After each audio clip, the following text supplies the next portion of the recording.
America के। दोस्तों, video बनाने के लिए मैं तैयार हो गया हूँ और मैंने बोला था कि 5 बजे वीडियो बनाऊंगा। दिन भर मेरी मार्केट पे नज़र रही और बीच बीच में व्हाट्सएप भी आए, फ़ोन भी आए, टेलीग्राम पे भी मैंने जवाब दिया, मैंने अपनी वीडियो के कमेंट्स में भी बच्चों को जवाब दिया। तो दोस्तों, ये कुछ बच्चे बोल रहे हैं युद्ध हो गया है। देखिए, युद्ध जो वर्ल्ड वार है वो अगर नाटो अमेरिका अटैक करता है तो उसको मैं वर्ल्ड वार या युद्ध कहूँगा। ये युद्ध की संज्ञा नहीं दे सकता मैं इसको।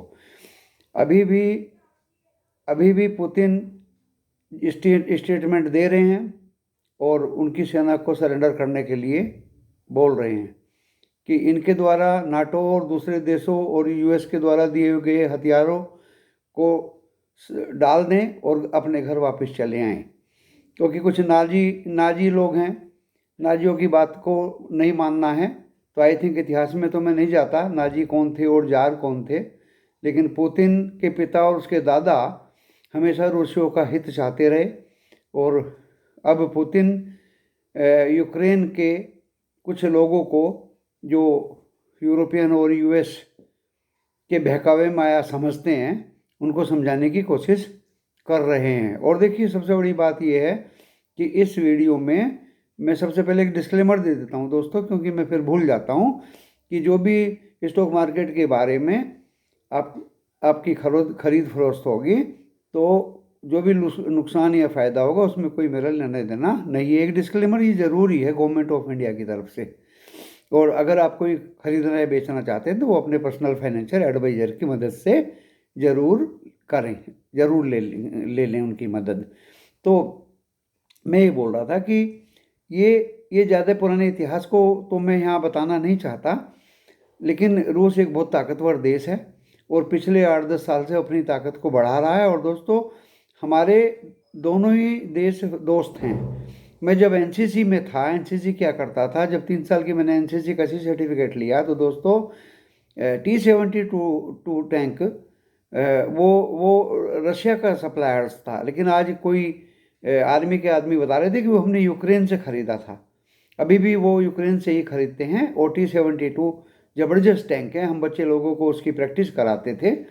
तो रशिया से हमें काफ़ी हथियार मिलते हैं और रशिया से हमें काफ़ी सामान मिलता है। यूक्रेन से हमारा काफ़ी अच्छा व्यापार होता है।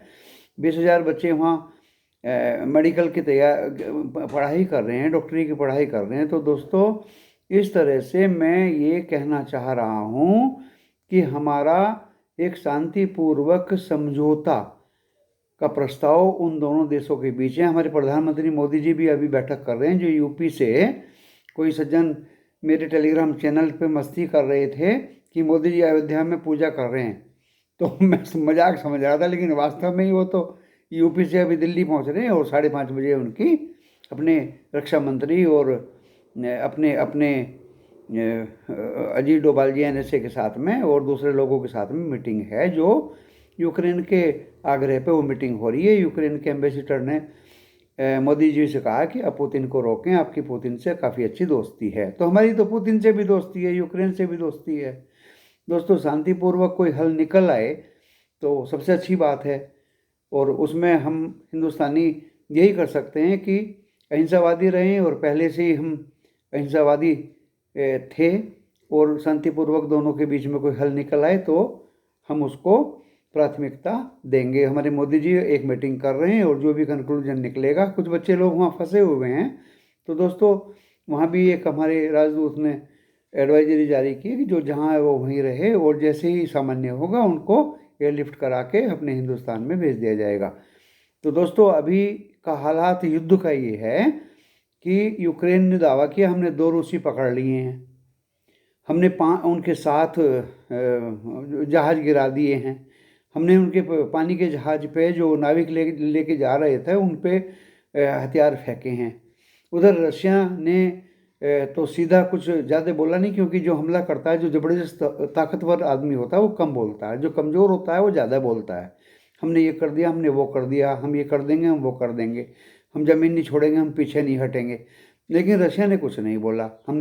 रशिया ने कुछ नहीं बोला कि हमने ये मार दिया वो मार दिया, क्योंकि 2 स्टेट तो उसके पहले ही उसने कब्जा लिए थे, वो अपना बेस बनाया, अब वो आगे बढ़ रहा है। तो सरेंडर के लिए भी आज टेलीग्राम चैनल पे लोग मस्ती कर रहे थे कि सरेंडर कर दिया, अभी करने वाला है। तो दोस्तों आज रात में शायद सरेंडर यूक्रेन के कुछ लोग कर दें और कल शायद शांति हो जाए। उधर नाटो की तो मीटिंग ही चल रही है। मीटिंग चलने का मतलब टाइम पास करना क्योंकि उनको भी पता है कि ये रूस का आंतरिक मामला है और यूक्रेन नाटो का मेंबर अभी तक दोस्तों नहीं है। और उधर मार्केट में उतार चढ़ाव इसलिए रहा कि खबर आई कि यूएस से 2 बम्बर उड़ चले हैं और यूक्रेन के बॉर्डर की तरफ को बढ़ चले हैं। उधर अभी अभी खबर आ रही है कि 100 टैंक यूएस रशिया और यूक्रेन के बॉर्डर्स पे इकट्ठे हो गए हैं। नाटो की फोर्सेस इकट्ठी हो गई हैं, काफ़ी कंट्रीज इकट्ठी हो गई हैं। और अभी कंक्लूजन नाटो के एक मेंबर का आया कि हम कल एक मीटिंग करेंगे कि हमें क्या करना है। तो वो मीटिंग ही करते रहेंगे, रूस को डराते रहेंगे, रूस को हथियार डालने के लिए बोलेंगे, रूस को पीछे हटने के लिए बोलेंगे, रूस को यूक्रेन को खाली करने के लिए बोले रहेंगे। मैंने बताया था पहले यूक्रेन को उकसाया गया, आगे बढ़ाया गया, चढ़ाया गया। और उसके जो राष्ट्रपति हैं यूक्रेन के, देखने में तो मुझे लड़का सा ही लगा, वो भी व्लादिमीर पुतिन टाइप कुछ शब्द लिखता है, व्लादिमीर ही लिखता है वो भी। तो मैं ये कहना चाह रहा हूँ कि ना समझी यूक्रेन के राष्ट्रपति की रही है। उसने अंडर एस्टिमेट किया, सब दूसरे लोगों के बहकावे में आया है, अपनी प्रजा को ठीक से समझ नहीं पाया है, नाटो के सदस्य को समझ नहीं पाया है, यूएस को समझ नहीं पाया है। और जिस तरह से उनके द्वारा हथियार दिए जा रहे थे, यूक्रेन एक्सेप्ट कर रहा था, तो रशिया को पारा चढ़ता जा रहा था। ये मामला जो है, एक तो यूएस ने और नाटो देशों ने उकसाया, चढ़ाया यूक्रेन को, हथियार सप्लाई किए, रशिया का पारा बढ़ाया। और दूसरा, नाटो का कहीं ये मेंबर ना बन जाए यूक्रेन, इसकी वजह से भी रशिया का पारा बढ़ा। और तीसरा, यूक्रेन ने युद्ध अभ्यास शुरू कर दिए थे नाटो कंट्रीज के साथ में, अभी तो स्टार्ट ही किए थे। इस वजह से भी रशिया का पारा बढ़ा, क्योंकि उसकी आज़ादी को खतरा महसूस हुआ। तो जो रूस ने किया वो अभी जारी है और वो आगे बढ़ रहा है। और यूक्रेन के काफ़ी लोग सरेंडर करने की स्थिति में मुझे लग रहे हैं, क्योंकि कमज़ोर आदमी ज़्यादा बोलता है, ताकतवर आदमी कम बोलता है।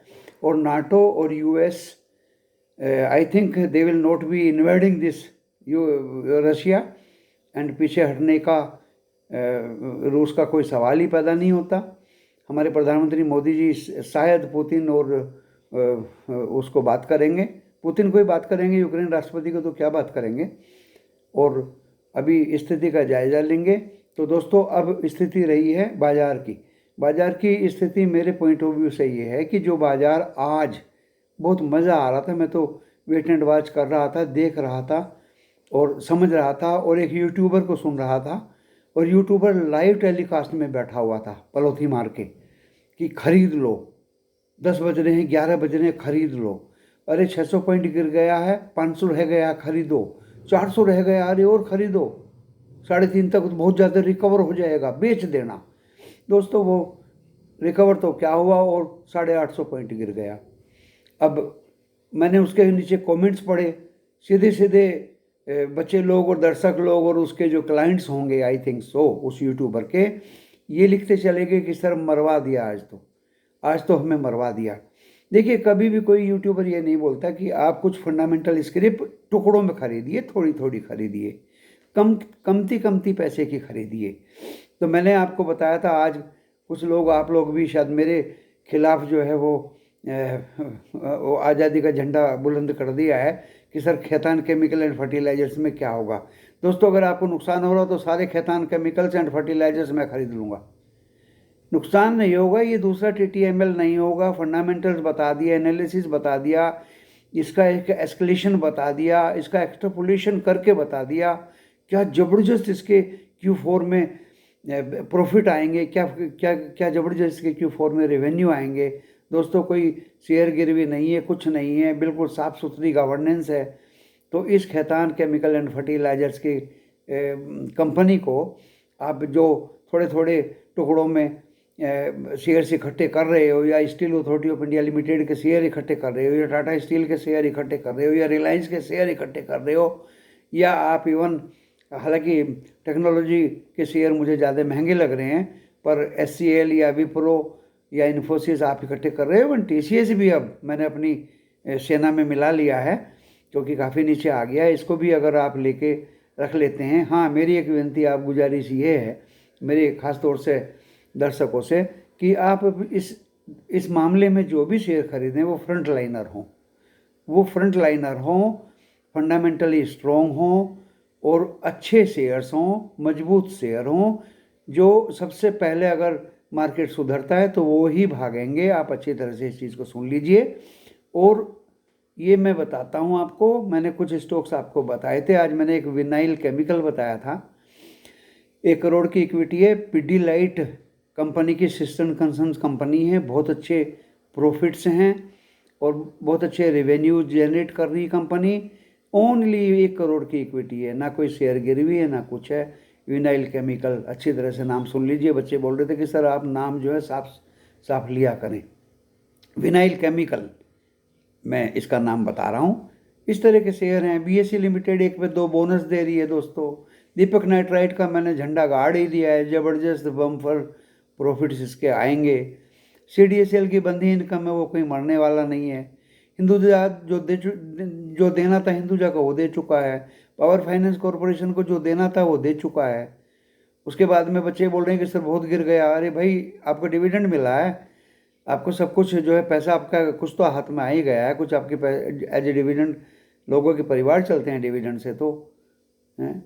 कोई बच्चे बोल रहे हैं सर मेरा तो पूरा के पूरा पोर्टफोलियो रेड हो गया है। मैं ज़्यादातर बच्चे लोगों को, दर्शक लोगों को ऐसे मुकाम से बचाऊंगा कि वो अपने पोर्टफोलियो के शेयर्स को ना बेचें। दोस्तों, मेरे कई दोस्तों के पास 3-3 करोड़ के शेयर्स हैं, उनके डिविडेंड से उनके घर चलते हैं। अच्छी तरह से सुन लीजिए इस सेंटेंस को। और आप लोगों के पास क्या शेयर्स हैं, उनको नुकसान में नहीं बेचना। शेयर नुकसान में नहीं बेचे जाते कभी। और कुछ मारवाड़ी राजस्थान के लोग तो शेयर बेचने के नाम पे गुस्सा कर जाते हैं। अरे भाई शेयर बेच देना। हाँ, क्यों बेच दें दोस्तों? शेयर एक ऐसा एसेट है कि अच्छी फंडामेंटल कंपनी के शेयर अगर आपके पोर्टफोलियो में, आपके घर में रखे हैं, ना तो कोई कब्जा कर सकता, ना कोई छीन सकता, ना कोई काट सकता, ना कोई लूट सकता। ये सबसे बड़ी संपत्ति आप बच्चे लोगों की। और मैंने अच्छी तरह से एक वीडियो बना के आपको बताया भी था, जो अच्छे फंडामेंटली स्टॉक्स आप ऐसे माहौल में, ऐसी हालात में खरीद के जमा कर लेंगे, आप याद करेंगे और कभी नहीं बेचेंगे। अगर किसी बच्चे की उम्र 35-40 साल है, 60 साल के बाद ढेर सारा प्रॉफिट, ढेर सारा, अपने बच्चों से कहेगा कि इतना पैसा है, इसको कैसे किसी कपड़े में बांधा जाएगा, वो ब्रीफ केस में भी नहीं आएगा दोस्तों, इतना पैसा हो जाएगा। क्योंकि ये स्टॉक्स जो अच्छे फंडामेंटली स्ट्रॉन्ग स्टॉक हैं, वो कहीं कहीं बार तो आपको बोनस देंगे, कहीं कहीं बार आपको डिविडेंड देंगे, कुछ तो स्प्लिट होके भी बोनस देते हैं, और पता नहीं क्या क्या देते हैं।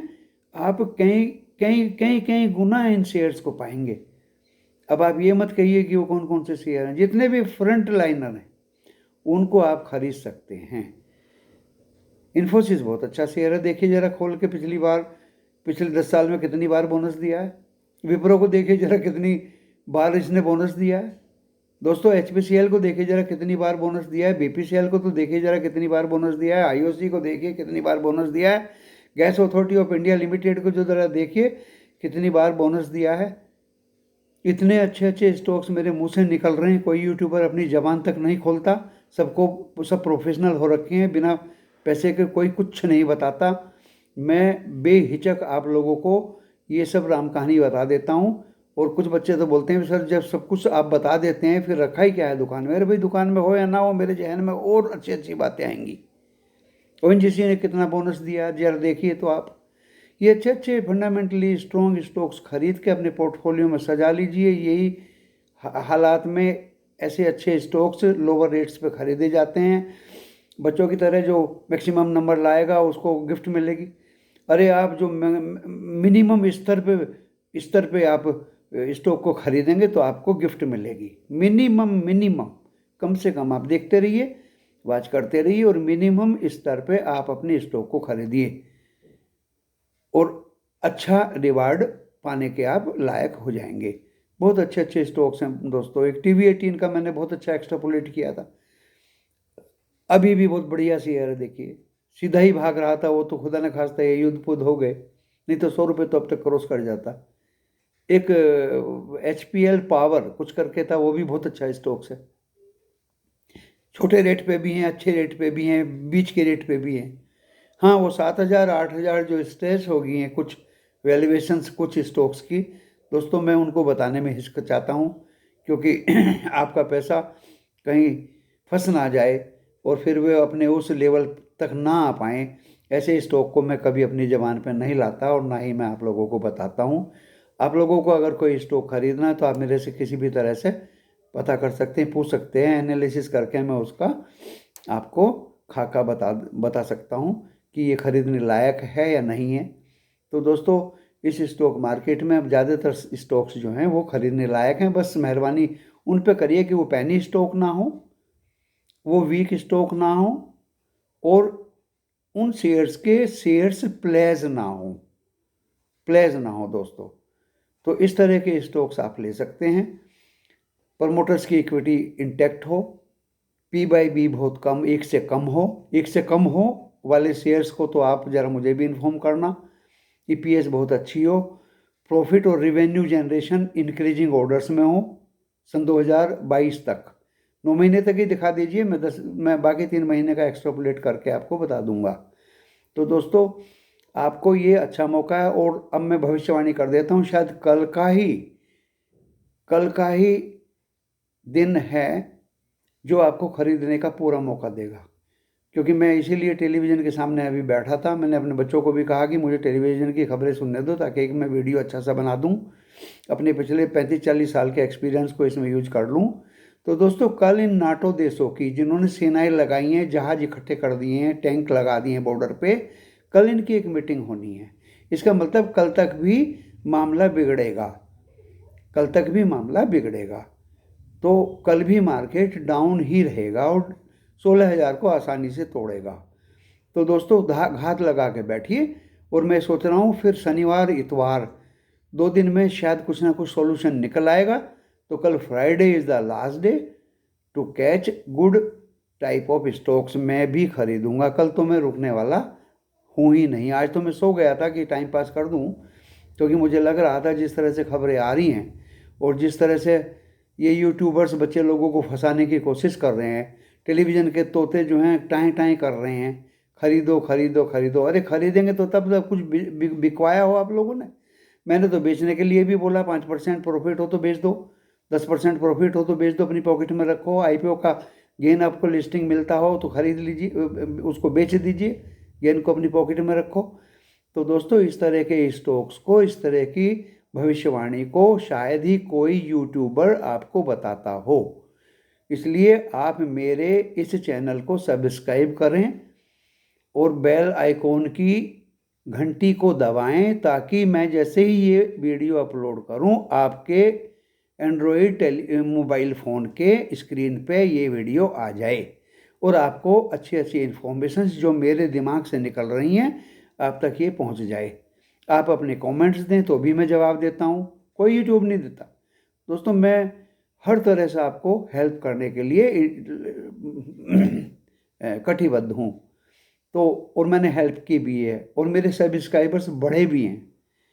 और आप लाइक करना चाहें तो लाइक करें, डिसलाइक करना चाहें तो डिसलाइक करें। अपने वक्तव्य आप खुले दिमाग से दे सकते हैं। और मैं अपने वीडियो को इस समय पे बना रहा हूँ कि कल भी मार्केट में 16,000 भी तोड़ देगा एक बार को।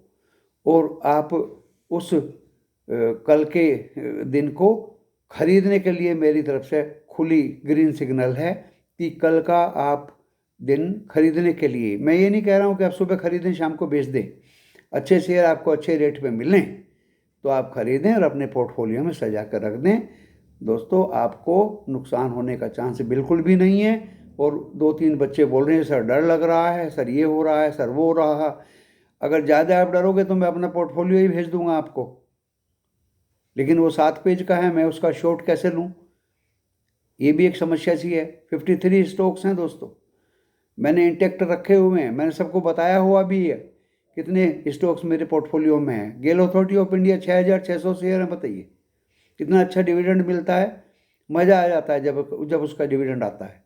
इस तरह के आईओसी बहुत हैं, बीपीसीएल हैं, एचपीसीएल। दोस्तों मैं क्या क्या बताऊं आपको, क्या नहीं है मेरे पास। तो आप अपने पोर्टफोलियो में इनको सजा कर रखिए, यही मौका है। और मस्ती भी करते रहिए, टेलीग्राम चैनल पे चैटिंग भी करते रहिए। मोदी जी को भेजिए पुतिन के पास में, ताकि उसको समझाए। लेकिन मैंने बताया था, बड़ा भाई छोटे भाई को डांटता है, हर तरह के नुक्ते यूज करता है ताकि वो उसको अपने घर ले आए। अभी टेलीविज़न पे बोल रहा था कि जितनी भी यूक्रेन की सेना है हथियार डाल दे और घर वापस आ जाएं, घर वापस आ जाएं। आई थिंक ये सब अगेंस्ट नाजी हैं, अगेंस्ट नाजी हैं। अब नाजी कौन है, I don't know who is Nazi and who is jar. वो तो इतिहास बताएगा, आप लोगों ने इतिहास पढ़ा होगा। तो दोस्तों मैं आपके लाभांश की कामना करते हुए इस वीडियो को यहीं विराम देता हूँ। नमस्कार।